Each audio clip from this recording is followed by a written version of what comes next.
My grandfather, Cyrus Foley, was a church-going man. Not the loud kind either, not the kind who wore faith like a badge and used it to tell other people how to live. Grandpa's faith was quieter than that. It was the kind you could see in routine. His clean Sunday shirt laid out the night before, his hat resting on his knee in the same pew every week, his hands folded like he was trying to hold a trembling world steady. He told me once that he didn't go to church because he thought he was better than anybody else. He went because he was afraid of what he'd seen. Cyrus Foley was still a teenager when he sailed to France with the Marine Corps during World War I, a boy who could barely point to Europe on a map. He came home a man with eyes that looked older than his face. He came home with the smell of mud and smoke stuck somewhere deep inside him, like it had soaked into the bones. He fought in trenches where men lived like animals and died like they were nothing. He saw boys from church towns and farm roads and coal hollers, boys who had never been farther than the next county, learn how to stab a stranger in the throat and then eat cold beans an hour later like it was just another Tuesday. He said war showed him the worst of humanity. But the part that haunted him wasn't only the brutality, it was what happened after. He said he saw the devil, not in some horned storybook form, not a creature stepping out of the fog. He said the devil was something you felt when a good man crossed a line and didn't flinch. He saw it when a brave soul ran into no man's land to pull a wounded friend into the safety of a shell crater, only for that crater to take another direct hit. Both men vanished in a burst of dirt and fire. Grandpa said he watched the mud settle back down like the earth itself was swallowing the evidence. He saw it again when some of the kindest boys he'd ever known, church-going boys, started to enjoy the killing just a little too much. That was the moment Grandpa said he learned something that carried him through the rest of his life. He told me good and evil both plant their seeds inside a man. You don't get to choose which seeds get planted. They arrive on their own, by circumstance, by trauma, by hunger, by love, by grief, by temptation. You don't get a vote in that. But you do get to choose which seed you water every day.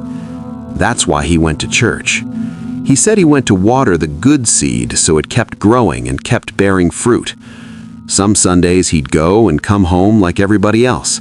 Other Sundays he'd sit in the pew long after the final hymn, eyes closed, hands clasped, trying to figure out how people could be so rotten to one another and still sleep at night. After he came home from the war, he joined the Haywood County Sheriff's Department in western North Carolina. It wasn't glamorous work. Back then, the county was mostly woods and hollers and muddy roads that disappeared into the mountains. People knew each other's last names and grudges and secrets. The law moved slow, and sometimes it didn't move at all. Grandpa had stories from those years. Funny ones that could make you laugh until your sides hurt. Sad ones that could leave you staring at the floor, trying not to think about how fragile life really was. And then there were the stories he didn't tell often. The ones he only told when the house was quiet, when the lamps threw soft light across the walls, and when he looked like he was somewhere far away, even while he sat right in front of you. I was 14 or 15 the first time I asked him about something scary, something spooky, something that didn't fit inside the usual shape of the world. He listened to me ask, and for a long time he said nothing. Then he exhaled slowly like he'd been holding that story in his chest for decades. October 1923, he told me. That the week before it happened had felt peaceful. The weather had been nice but dry, leaves turning, cool nights, quiet roads. He'd eaten a Sunday dinner cooked by his new wife, my future grandmother, and he went to bed that night feeling light as a feather, like maybe the world was finally behaving. Then he woke up the next morning and found himself in a storm of biblical proportions. He woke at 5:30, showered, ate breakfast, and drove to the sheriff's office in the battered Model T the department gave him. The office was small, Old wood floors, a front desk worn smooth with elbows and paperwork. The air always smelled of ink and stale coffee. Grandpa opened the place at 7 on the dot. He sat behind the desk with his second cup of coffee when the front door creaked open and a man stumbled inside. The man had walked miles down Highway 276 in nothing but his stocking feet. His socks were torn and blackened with mud. Grandpa could tell the man was drunk before he ever spoke, but he looked worse than drunk. His eyes were bloodshot and wide in a way Grandpa never forgot, like the man's soul had been scraped out with a spoon. So Grandpa did something that probably saved him later. He didn't argue. He didn't put cuffs on the man. He didn't even lock the front door behind him. He walked in back, sat him down in a cell, and told him to stay put. Then he called the sheriff. A few hours later, Grandpa rode out with the sheriff and a handful of deputies to the little town the man had come from, Woodrow, a patch of homes and fields and trees tucked into the mountains like it was trying to hide. Grandpa said the first thing that hit him wasn't the sight, it was the silence. It felt heavy, like the air itself didn't want them there. When they stepped inside, they smelled it. Not just blood, there was something sweeter underneath, something wrong and cloying, like fruit left too long in the sun. They found the bedroom. Grandpa didn't describe every detail to me. He didn't need to. The way his voice changed did the work for him. He said the man hadn't just killed them, he'd destroyed them. The axe lay a few feet away like it had been dropped without a second thought. Grandpa said you couldn't tell where mother ended and baby began. He said it looked like the bed itself had tried to swallow them. They walked back out into the kitchen, and that's where Grandpa noticed something sitting on the table. A little wooden statue. No bigger than a child's doll.